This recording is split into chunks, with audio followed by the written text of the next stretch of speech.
आपली संस्कृती, आपले संस्कार सदा राहू दे आपल्या सोबत. भारताच्या महान ग्रंथांचे आणि काव्यांचे संपूर्ण संकलन. सबस्क्राईब करा तिलक.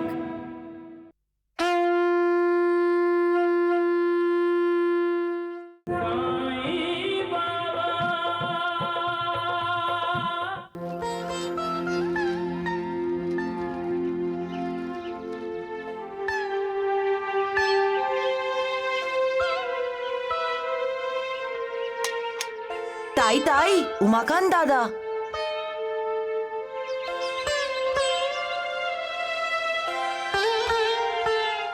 कसा आहेस गोपी? मी ठीक आहे. आणि तुझी ताई? तूच ताईला विचार ना.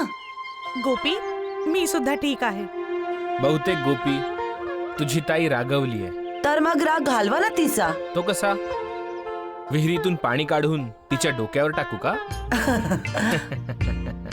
एकटाच कसा आला आहेस तू? म्हणजे काय? मुलगी बघायला गेला होतास ना? मला वाटलं की लग्न करूनच येशील. अरे मुलगी नव्हतीच तिथे. ती तर शेजारच्या मुलाचा हात पकडून पळून गेली होती. मी एकटा आहे ना, मग शेजारच्या काकूंना वाटलं कुणीही मुलगी गळ्यात बांधली तर उमाकांत काय करणार आहे?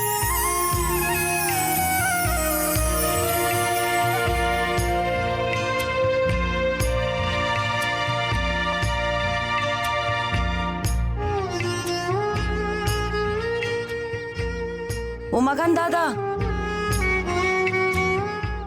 एक विचारू का तुला? ताई तुझी मैत्रीण आहे. तुम्ही लहानपणापासून एकमेकांना ओळखता.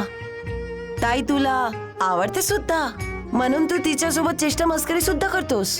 तिच्या सोबत काही वाईट झाला तर तुलाही वाईट वाटतं. मग तू माझ्या ताईसोबत लग्न का करत नाहीस? जे लोक कमनशिबी असतात ते नेहमी म्हणतात की या जगात कुठलाच देव नाहीये.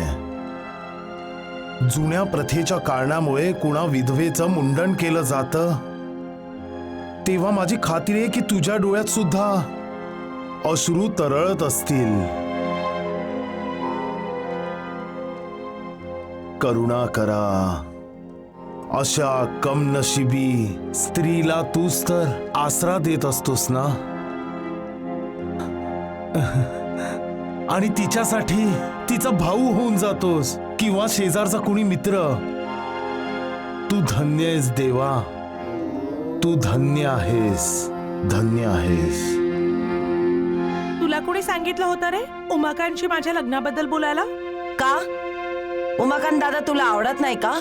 गोपी, तुला तर इतका मारेन ना मी. मला माहिती आहे ताई, मनातल्या मनात तुलाही उमाकांत दादाशी लग्न करायचंय. दिवसेंदिवस तू जरा जास्तच बोलायला लागलायस नाही का गोपी? थांब जरा, बघतेस तुला.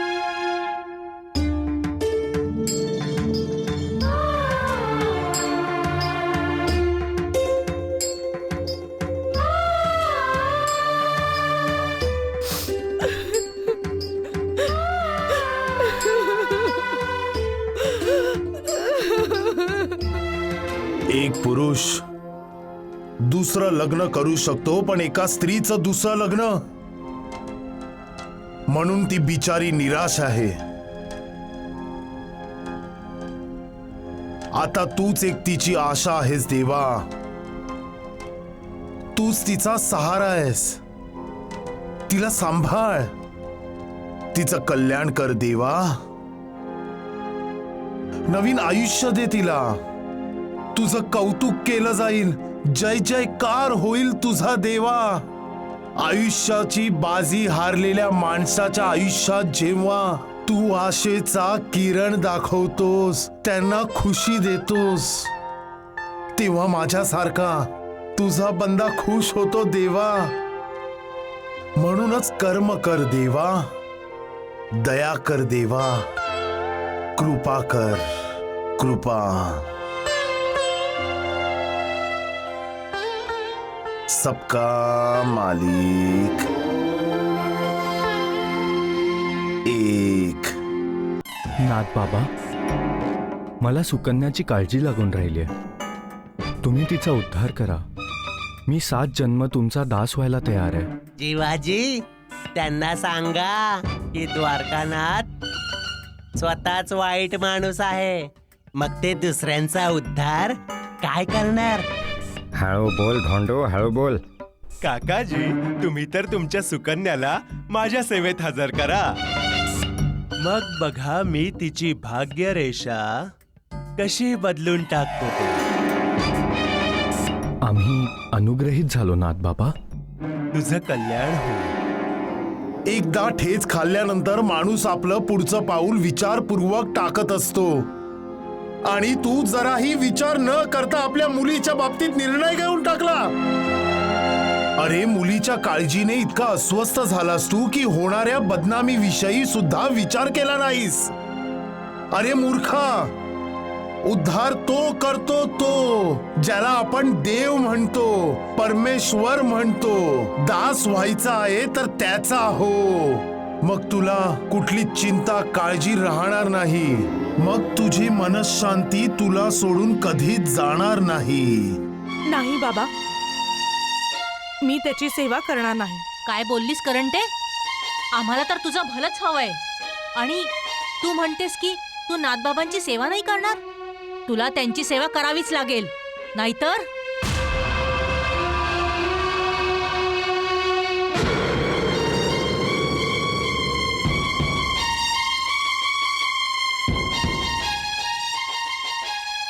नाही ताई, रडू नकोस, मी आहे ना.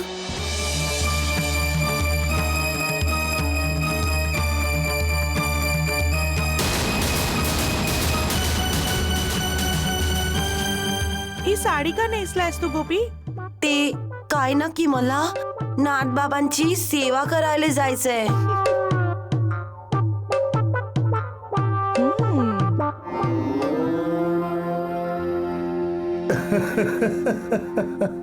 काय लीलाय तुझी देवा. तू खरच खूप चांगला कलाकार आहेस. हो.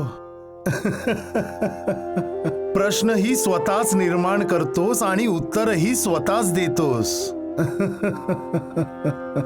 माणसाला गोंधळात टाकणारा सुद्धा तू आहेस आणि त्यातून बाहेरही तूच काढतोस. संकट निर्माणही तूच करतोस आणि रक्षणही स्वतःच करत असतोस देवा. द्रौपदीच्या अस्तित्वाचं रक्षण करण्यासाठी सुद्धा तर तू श्रीकृष्ण होऊन आला होतास. तुझी लीला अपरंपार आहे देवा, अपरंपार. तूच माणसाचा खरा मित्र आहेस. भाऊ बहीण, माता पिता, सर्व काही तूच आहेस देवा. तूच आहेस. सबका मालिक एक. हे डोळे अचानक इतके कशाने दुखताय? आणि वैद्यबुवा पण नाहीये.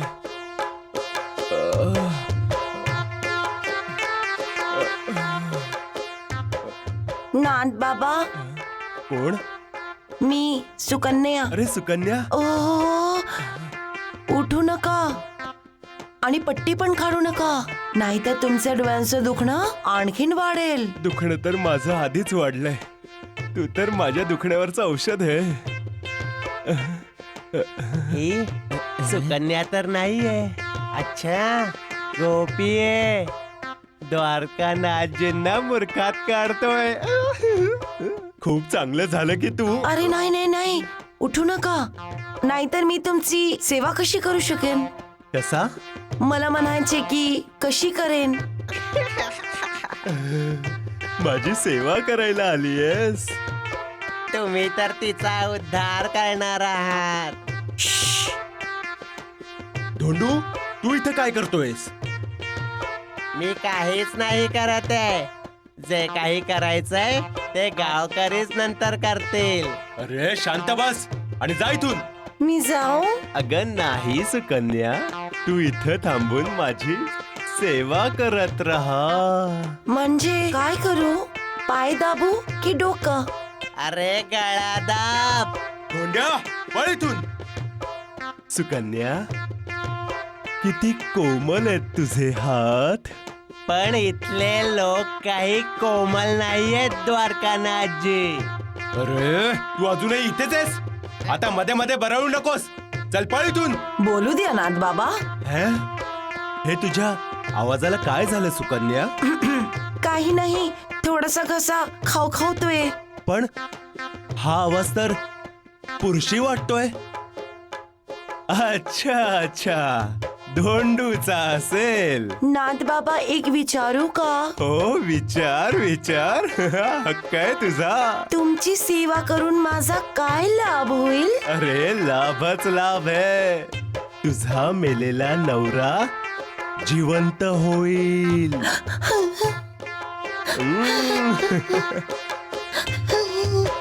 अरे अरे, कशासाठी रडतेस सुकन्या? रडू नकोस. अगं तुझा चेहरा तर दाखव.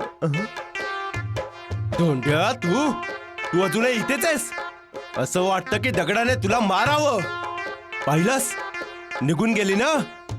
अरे सेवाच तर करत होती माझी. याच्यातही तुला अडचण आहे. अहो, त्रास तर मला तेव्हा होईल जेव्हा गावातले लोक आपली धुलाई करतील. तुमच्या सोबतच माझी आणि वैद्यबुवांची धुलाई करतील. अरे पळ इथून. अरे ही मुलगी कोण आहे आणि ही काकाजींच्या घरी का चालली आहे? मुलीच्या विषात चोर तर नाहीये ना?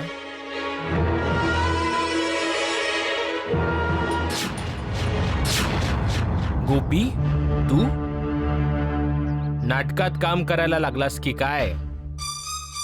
गोपी, तू इथे गप्पा मारतोयस आणि मी तिकडे किती वेळ काळजी करते. किती वेळ लावलास तू? चल घरी चल लवकर. हे सगळं काय आहे सुकन्या? मी केव्हाचा ह्याचा पाठलाग करतोय आणि ज्या खोलीतून हा बाहेर पडला इथे तर नाथबाबा उतरलेत ना. आणि हा गोपी असा साडी नेसून का गेला होता? तू नाही सांगितलंस तर मी जाऊन नाथबाबांना विचारेन. ते नाथबाबांचं म्हणणं आहे की मी त्यांची सेवा करावी. अच्छा, समजलो. पण त्याने म्हटलं आणि तू ऐकलंस?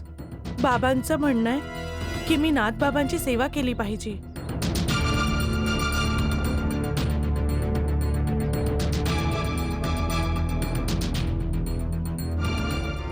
जे विकारांच्या अधीन होऊन निर्विकाराला विसरून जातात ते ज्ञान मिळवूनही ज्ञानी नाही होत. जे सुख भोगण्यात व्यस्त असतात ते भक्त नाही तर आसक्त असतात. ज्ञानी, विद्वान लोकांची, समाजाची सेवा करतात. त्यांना आपल्या सेवेला ठेवत नाहीत. असे लोक जर आपल्या चंचल मनावर ताबा ठेवू शकत नाहीत तर मग ते समाजाचं मार्गदर्शन कसे करणार? आपल्या ज्ञानाचं, विद्वत्तेचं अवडंबर माजवणं, आपली चेल्यांच्या हातून आपलीच वाहवा करून घेणं आणि आपला महिमा वाढवणं, या सर्वांचा प्रभाव तोपर्यंतच राहतो जोपर्यंत लोक सत्य जाणत नाहीत. तोपर्यंत लोकांना असं वाटू लागलेलं असतं की त्यांच्या उद्धारासाठी देवानेच या ज्ञानी, या विद्वान व्यक्तीला पाठवलंय. पण सत्य कधीही लपून राहत नाही आणि जेव्हा सत्य समोर येतं तेव्हा अशा ढोंग्यांचं सर्वांसमोर पितळ उघडं पडतं. द्वारकानाथ सारखं. सबका मालिक एक. हे गोपीचा हात धरून म्हणत होते की तुझे हात किती कोमल आहेत. एका मुलाने मूर्ख बनवलं यांना.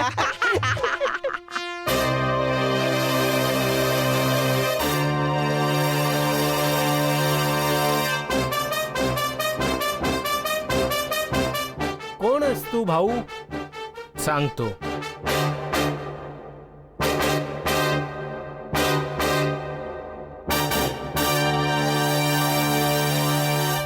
अरे राम राम राम सत्यानाश हो तुझा हं? आता समजलं की मी कोण ते हं? अरे तू अरे मी काय ढोंग्या पाखंड्या साधूच्या वेशातल्या सैताना सोड त्याला. अरे जीवाजी, अरे काय करतोयस तू? अरे ही काठी काय तू तुझ्या म्हातारपणासाठी ठेवली आहेस काय? अरे मार मार त्याला रे, मार ना.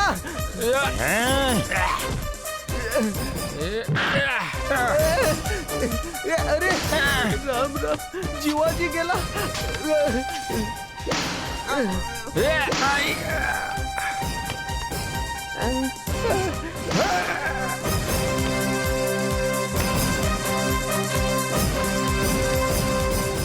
ऐक रे ढोंगीनाथ बाबा, जसं शंकराच्या दर्शनाच्या आधी नंदीला नमस्कार करावा लागतो, तसाच मी या दोघांना नमस्कार केलाय. जर तू उद्यापर्यंत इथून निघून गेला नाहीस तर मी तुला नमस्कारही करीन आणि मिठीही मारीन.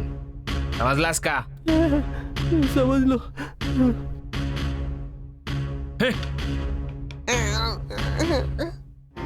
चुकीच्या मार्गावरून चालणाऱ्यांना ईश्वर वारंवार इशारा देत असतो की हा मार्ग तुमच्या उन्नतीचा नाहीये. नको जाऊस त्या मार्गावरून. बदलून टाक आपल्या अधोगती आणि अवनोत्तीचा मार्ग. पण विकारांच्या जाळ्यात अडकलेला मनुष्य भगवंताचा ऐकून देखील न ऐकल्यासारखं करतो आणि सैरभैर मनासोबत सैरभैर होतो. मग ईश्वराची लाठी त्याच्यावर बरसते. स्त्रीचा अपमान देवालाही सहन नाही होत. ह्याचं उदाहरण आहे. जेव्हा जेव्हा एखाद्याने स्त्रीचा अपमान केला, ईश्वराने त्याला कठोर शिक्षा दिली आहे. हे कळून देखील माणूस स्त्रीकडे वाईट नजरेने पाहतो. अशा गुन्ह्यांना माफी नाही मिळत. स्त्रीचा आदर केला पाहिजे, तिला सन्मान दिला पाहिजे. सबका मालिक एक. नालायका, फार तोंड चालायला लागले तुझं. कोणी सांगितलं होतं ताईचा वेश घेऊन नाथबाबांकडे जायला? हो काकीजी, काकीजी, अहो गोपीनं काही चुकीचं नाही केलं. त्या नाथ बाबाची नियत ठीक नाहीये आणि त्याची सेवा करण्यात सुकन्याचा काहीही फायदा नाहीये. आमच्या मुलीचं भलं बुरं आम्हाला माहितीये, तू सांगायची गरज नाहीये.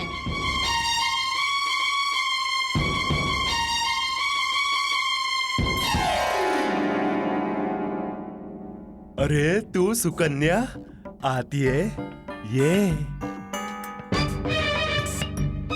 ये आत. बाबांनी मला तुमची सेवा करायला पाठवलं. अरे तुझे बाबा तर देवता आहेत. हे काय करता माझी तुम्ही? सेवा करायला आलीयस ना, मग हात सोडा, दुरावा सोडा कशासाठी? मला. अगं जवळ सोडा, ये. सोडा मला. अगं ये ना. सोडा ना, सोडा अगं मला. ये. नाथ बाबा,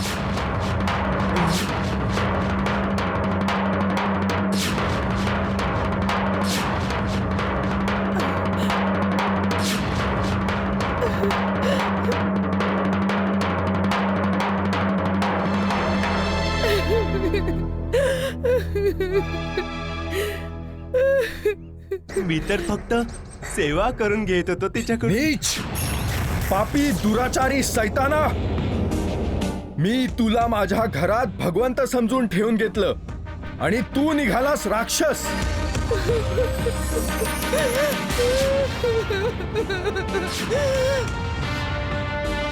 निघ माझ्या घरातून, चालता हो. त्याआधी मला या नाथ बाबाची सेवा तर करू द्या काकाजी.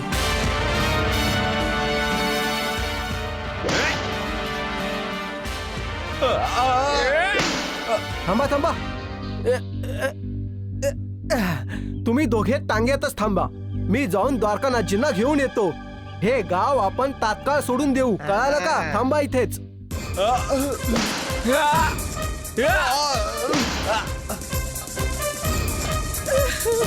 राम राम राम. काय झालं असेल? नाथ बहुतेक तुम्ही केलाय घात. सत्यानाश हो. मार. अरे अरे राम रे राम राम. काय करताय द्वारकानाथजी? चला. सत्यानाश झालं तुमचा तो. चला आता इथून. लवकर चला. अरे धोंडू, अरे अरे लवकर टांगा घेऊन ये.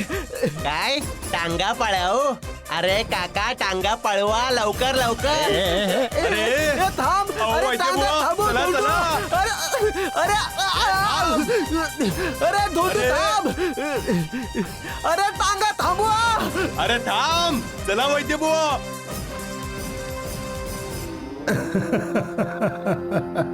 पळून गेले तात्या, ते पळून गेले. ढोंग पाखंड पळून गेलं, घाबरून पळून गेले. एक ना एक दिवस तर हे होणारच होतं तात्या. कारण माणसाने आपल्या चेहऱ्यावर कितीही मुखवटा चढवला, कधी ना कधी तो काढावाच लागतो. आणि त्याला स्वतःला जरी तो काढायचा नसेल तरीही तो कोणीतरी काढतच. कारण हा भगवंताचाच न्याय आहे आणि त्याचाच खेळ आहे हा. मग मुखवट्या मागचा माणसाचा खरा चेहरा सर्वांसमोर येतोच येतो. आणि मग समजतं की प्रेमाचं नाटक करणारा हा माणूस आपला द्वेष करतो. पाया पडणारा माणूस खरं तर आपले पाय खेचू बघतो.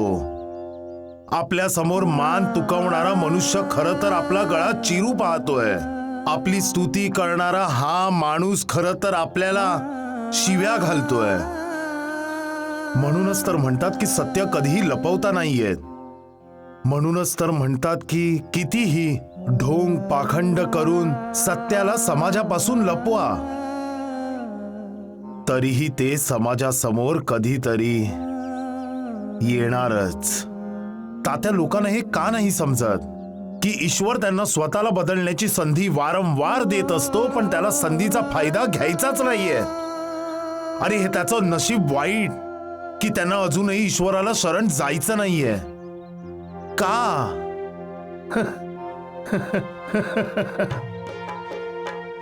या वैद्य बुवा. वैद्य बुवा, अजूनही माझं म्हणणं ऐका. शिर्डीला जाऊया साईबाबांच्या चरणांशी. अरे राम राम धोंड्या, बहुतेक तू तुझी अक्कल तिथेच वणीत ठेवून आलायस. सत्यानाश हो तुझा. वैद्य बुवा, आपण शिर्डीला परत जायचं हे नक्की, पण साईबाबाला शरण जाण्यासाठी नव्हे, तर त्याला तिथून पळवून लावण्यासाठी. सत्यवचन. चला चला. तात्या, अहंकार माणसाला झुकू नाही देत आणि जो झुकत नाही तो तुटून जातो. साईबाबांसारखंच अक्कलकोट स्वामी देखील हेच सांगायचे. अहंकाराचा त्याग करा, विनम्र व्हा आणि गर्व सोडून द्या. श्री स्वामी समर्थ अक्कलकोटला आल्यानंतरची गोष्ट आहे ही. त्यावेळी सगळीकडे सर्व ठिकाणी एकच चर्चा चालू असायची की अक्कलकोटमध्ये एक अवतारी पुरुष आले आणि म्हणून 10 दिशांनी लोक श्री स्वामी समर्थांच्या दर्शनासाठी येत असत. कोंडूनाना सुद्धा त्याच्या लहान मुलाला घेऊन दर्शनाला आला होता. श्री समर्थ जय जय स्वामी समर्थ. श्री स्वामी समर्थ जय जय स्वामी समर्थ. बाबा, हं? तहान लागलीये. हा गणेश, तिथं आहे आपसा, तिथं पाणी मिळेल. चल बेटा.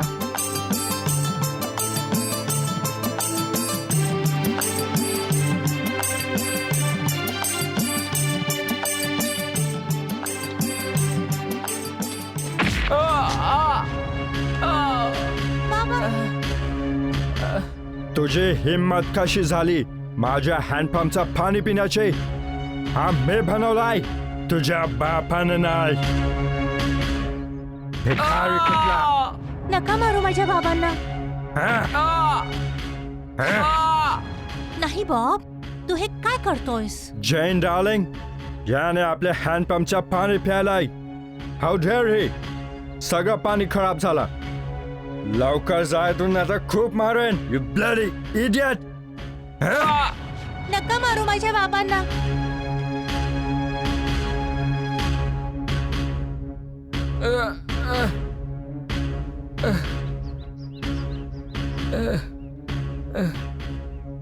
तुम्ही माझ्या बाबांना मारलत ना.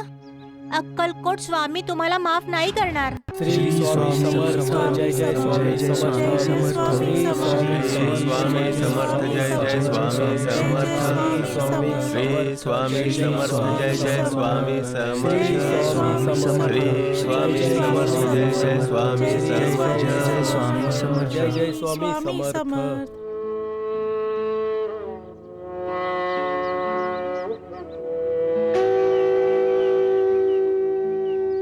चल गणेश, स्वामी समर्थ महाराजांचा आशीर्वाद घेऊया.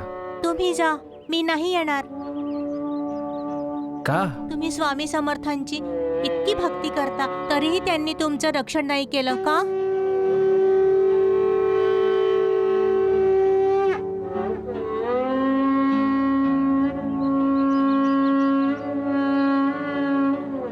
कोंडू नाना, गणेश आज माझ्यावर रुसलाय.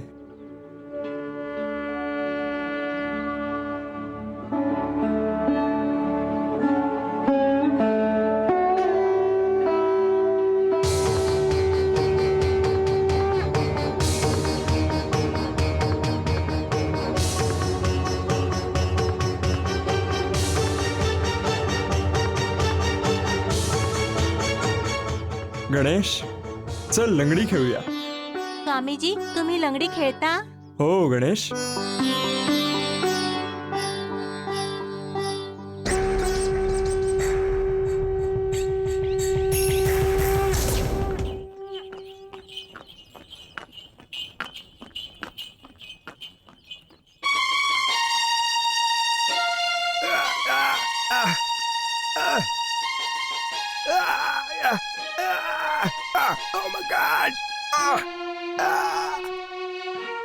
काय झालं? तू आता अचानक का लंगडतोयस? माहित नाही जे डार्लिंग, अचानक माझ्या पायात खूप दुखतंय. मग का तुला चालता येत नाहीये का? आय डोंट थिंक सो, पण बहुतेक मला डॉक्टरकडे जावं लागेल. Please take me to the doctor. Okay. बाबा, तुमच्या बेटा? एक लक्षात आलं का? काय? जसे स्वामी समर्थ लंगडी खेळत होते तसाच तो गोरा साहेब देखील लंगडी खेळतोय. माझा पतीजी, जी गोष्ट छोट्या गणेशच्या लक्षात आली होती ती गोष्ट त्या बॉब आणि त्याच्या गोऱ्या मॅडमच्या लक्षात नव्हती आली.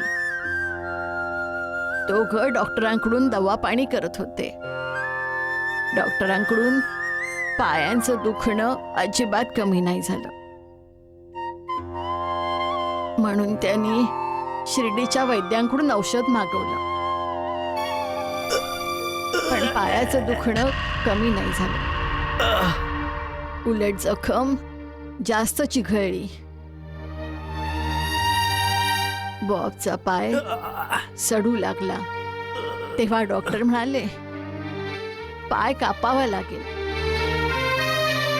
तेव्हा त्या बाईसाहेबांचे डोळे उघडले. You idiot! Out! I'll kill you! तुम्ही माझ्या बाबांना मारलत. अक्कलकोट स्वामी तुम्हाला कधीच माफ करणार नाही. हे बॉब, तू त्या मुलाच्या बापाला कुठल्या पायाने लाथ मारली?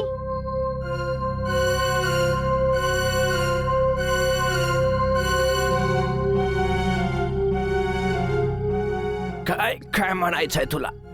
माझं म्हणणं ऐकशील तर तुला श्री स्वामी समर्थांच्या चरणाशी जायला हवं. तू त्यांच्या भक्ताला लाथ मारलीयस म्हणून तुझा पाय दुखतोय. तू या सगळ्या गोष्टींना विश्वास ठेवतेस? परिस्थितीच तशी आहे बॉब. आपण किती इलाज केले, किती स्पेशालिस्टने दाखवलं, तरी तुझा पाय बरा नाही झाला. इथे लोक श्री स्वामी समर्थांना देव मानतात. मग आपण पण त्यांना शरण जाऊन बघूया. स्वामी समर्थ महाराजांचा विजय असो. स्वामी समर्थ महाराजांचा विजय असो.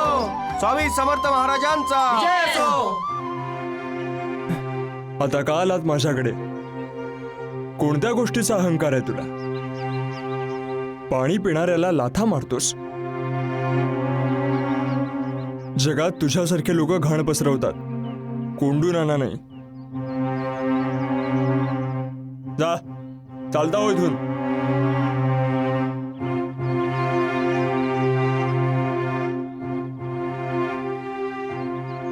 मला माहितीये बाबा की माझ्या पतीकडून खूप मोठी चूक झालीये, पण तुम्ही तर दयाळू आहात, शरणागत वत्सल आहात. तुम्ही त्यांना माफ करा. आपल्या या मुलीवर कृपा करा तुम्ही.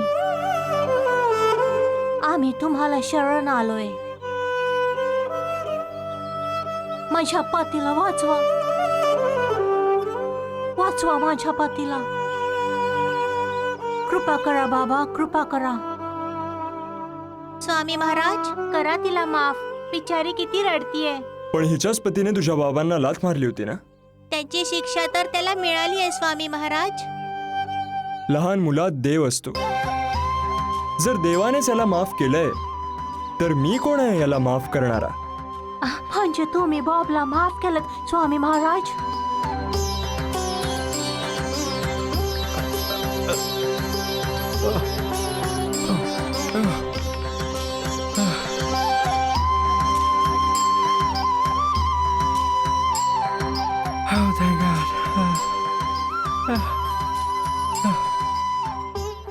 श्री स्वामी समर्थांचा हाच तर महिमा आहे. जो पाय डॉक्टरांनी कापायला सांगितला होता तो पाय स्वामींच्या कृपेने बरा झाला. इंग्रज अधिकारी बॉब आपल्या पत्नी बरोबर दररोज श्री स्वामी समर्थांच्या दर्शनाला येऊ लागला. कर्नल वॉरकोट नावाचा गोरा अक्कलकोटला आला होता. तेव्हा त्याने श्री स्वामी समर्थांच्या बाबतीत म्हटलं होतं, I have seen God in Akkalkot. मी अक्कलकोट मध्ये देव पाहिलाय. जर तो वॉलकोट इथे शिर्डीत आला असता आणि साईबाबांचं दर्शन केलं असतं तर म्हणाला असता की मी शिर्डीमध्ये देवाचं दर्शन घेतलंय. सबका मालिक एक. काहीतरी कर धर्मानंद.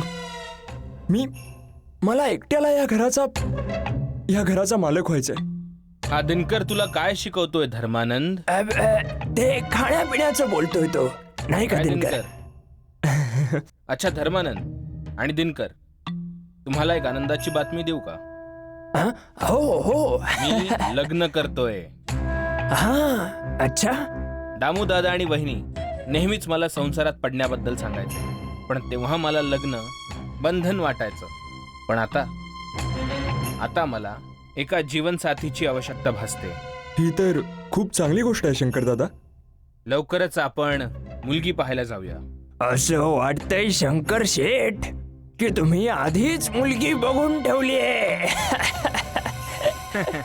हो, मी मुलगी पाहिली आहे म्हणून तर लग्नाची बोलणी करतोय. आता माझं घर आबाद होईल. दुसऱ्यांना बर्बाद करून स्वतः आबाद व्हायचंय तुला. एक कुटुंब मोडून स्वतःचं कुटुंब सुरू करायचंय तुला. सावधान. तू तुझ्या भावाला धोका दिलायस. आता तुला तुझ्या कुटुंबातून कोणीतरी धोका देऊ शकतं, विश्वासघात करू शकतं.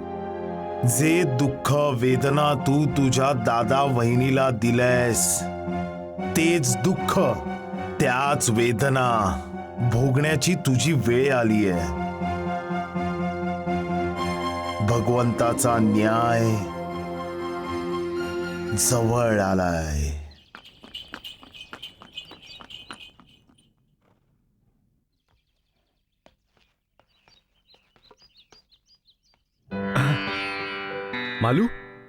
मालू तू इथे काय करते? सगळे मुलाकडचे लोक आले, पण लवकर चल. मुलाचं नाव शंकर आहे. अहमदनगरमध्ये मोठं घर आहे. स्वतःचा व्यापार आहे. राजाची राणी बनून राहशील माझी लेक. हो हो लवकर चल ये ये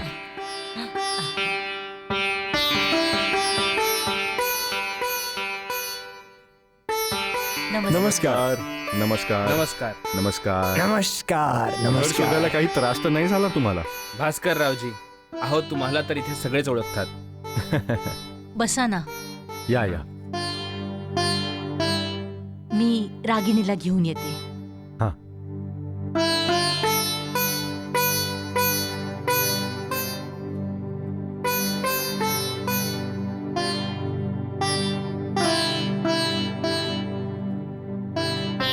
ये रागिनी बस.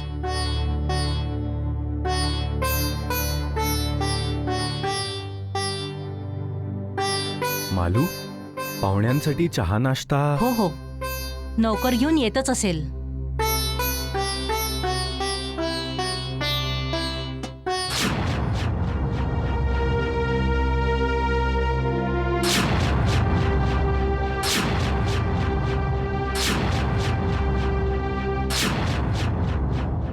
अरे शंकर, तू? दिनकर, कसे आहात तुम्ही दोघं? खुश आहात ना? तुम्हा दोघांना पाहून माझं मन भरून आलं. दामू तू ओळखतोस यांना? हो हो. काय तुम्ही दामूला ओळखता का? नाही तर अजिबात नाही. कोण आहे हा?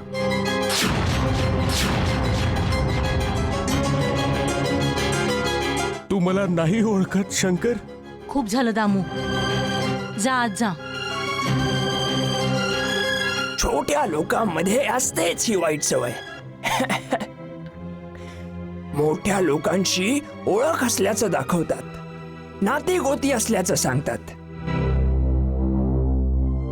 नोकराने तर नोकर बनूनच राहिलं पाहिजे. मालकासोबत नातं जोडण्याचा प्रयत्न नाही केला पाहिजे. मला माफ करा. क्षणभरासाठी मला भास झाला होता. मला वाटलं की माझ्या समोर माझा लहान भाऊ शंकर आहे. पण चूक माझीच होती. तो आपला नाही तर परका आहे.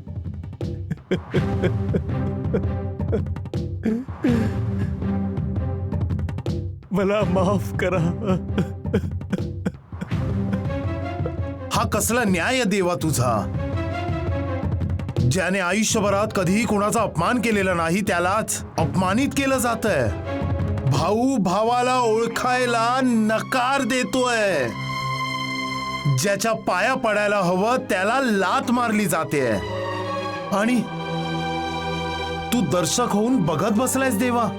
हे कर्माचं कसलं बंधन आहे? कसे हे कर्माचे भोग आहेत? आपल्या भक्ताची अशी परीक्षा का घेतोस तू देवा?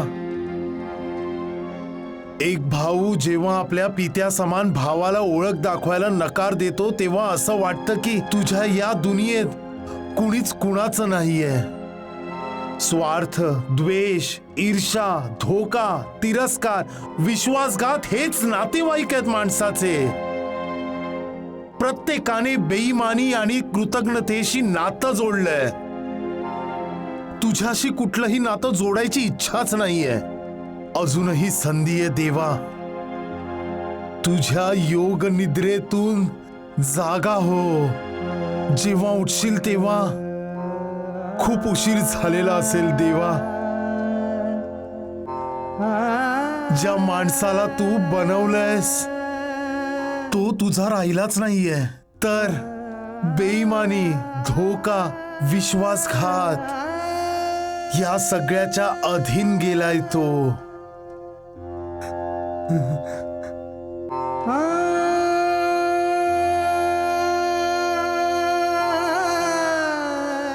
सबका मालिक एक.